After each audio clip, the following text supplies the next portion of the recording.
Hi guys, well look, it's been a few days since we've last spoken, so I wanted to start off by just giving you an overall feel as a business update of where we are. And so I think we can summarise that by saying the business is broadly very busy, but we're taking on a lot of extra cost that we wouldn't normally have right across the group. And that's really the reality of the situation. I've always said that everything in our business is driven by sales, which it is. And everything is currently good across all categories. And frankly, we would expect that to continue. If you think about it at its most macro level, 60% of sales are normally transacted through stores, and they are all currently closed. So more people are turning to us to keep them healthy and keep them connected and frankly keep them entertained as well. There has been a fundamental move in the market that has been forced into online. And at scale, there's really only AO and Dixons that have the operational scale and infrastructure to be able to manage that demand.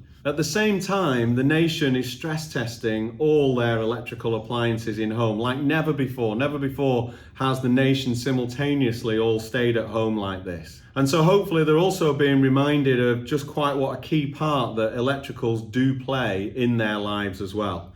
So at that macro level, while the stores are closed, it seems reasonable to me to expect that overall demand and therefore sales should continue, assuming that we can then fulfill that and keep the supply chain and the operation in place. So how we serve that demand really is the key. And so our number one priority in how we organise in the new world is the safety of all AOers, and of course the safety of the customers that we are serving. I think we're going above and beyond government guidelines, and so it was great for the Environmental Health Office today to tell us that they're happy with all the new procedures and arrangements that we've put in place.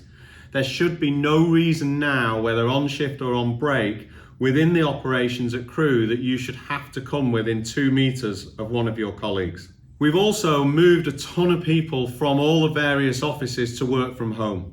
And we recognise that that's not easy either.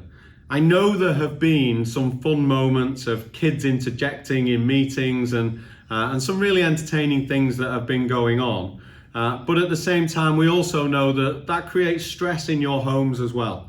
And we know that it's not easy. I can speak from very personal experience of our kids interrupting in things that I've been doing as well. And so thanks for going with it. Thanks for applying the AO way to working from home as people are applying that within the warehouse and the operations and the drivers as well. Those new processes and new procedures, though, it's important that everybody understands, while cost is not the issue and safety is very firmly the number one priority, is that they are expensive. And so while sales in the business are good, I said at the beginning that we are taking on a ton of cost at the same time. And so we're taking on over £1 million of extra cost per month to prioritise everybody's health right across the business. At the same time, not all areas of the business are doing as well as retail sales are doing. So for example, in our recycling business, where we get sales in from council sites of fridges and white goods that have been taken back to the council sites, those council sites have closed. So almost all the demand for that operation has dried up.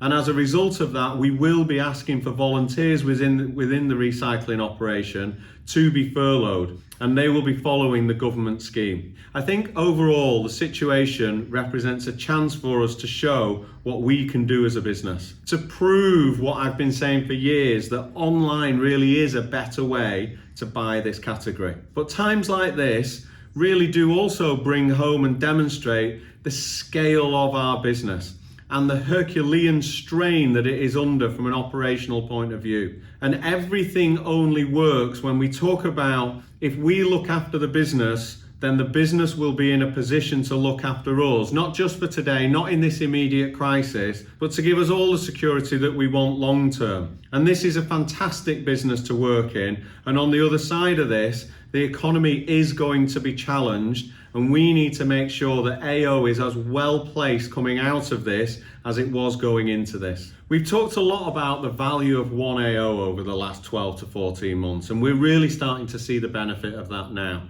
If I look into the mobile business, for example, all mobile phone stores across Carphone Warehouse and the networks themselves have closed their stores, which is forcing customers to go online to buy their mobile phones and to get their connectivity. And connectivity for people, particularly at these times, has never been more important. And it's crucial that we fulfill what people need and we look after customers through our mobile business. So I'm delighted to say everybody's risen to that challenge that customers have set them. Similarly, across our German business, if this situation had happened 12 months ago, this would have been an enormous problem for us that frankly, I wonder whether we would have been able to cope with. But that's not the case because of the work that we've done over the last 12 months to reposition ourselves operationally, reposition ourselves with all the branded manufacturers, and yet still deliver amazing service to our customers. And the way that we've come together with all the e-commerce team supporting that German operation and with the logistics guys all sharing best practice really does now put us in a great situation to be able to help all those customers across Germany that used to rely on that store-based network that is now closed. One of the big messages to come through all of this is that customers need us and they're telling us that we're helping them and that we're keeping their homes running. So no one in the business I know is finding this easy or pleasurable, but given customers need us, frankly, we've just got to get through this and make this happen for them. And they are grateful. There are moments in time in a business's life that create step changes, and I believe this is another one for AO. And my job, as I see it, is to make sure that we get through this as AO. This is a tough period, but in a way, it's hopefully going to be a tough period that ensures AO's future is strong and sustainable. For the avoidance of doubt, I made a comment about cash being king that I think may have been misinterpreted. And it's important that everybody understands what I mean by that. And what I mean is that at the end of the month, everybody wants to get paid in cash, not in promises, not in government assurances. They want to get paid in cash. And we have to preserve cash wherever possible in our business. Of course, we have to do the right things first, but we have to think through a cash lens. And that's what we're going to be doing, because that is what is going to enable us to trade our way through this problem and to enable us to make the right decisions. My job is to make sure that we're here and in good shape whenever this crisis ends. And let's not forget, we are 8 or 9 days into this crisis? And nobody really knows quite how long it's going to last. It's incredible, actually, what we've done in a relatively short period of time. And this is not our first crisis. Our business was started in the crash of .com 1, and we've traded through numerous issues, none more so than the collapse of the banking system in 2008-9, and we grew through that as well. And so I always say we're good with our backs against the wall, and we're good when we've got customers sharply in our lens. The safety of our people will remain our number one priority, and that of how we keep our customers safe as well. You guys right across the business are doing a fantastic job. If we all look after the business will be able to look after you. And I promise that it will look after you, and we will take the right long-term decisions to make sure that we have a strong future. Thanks, guys.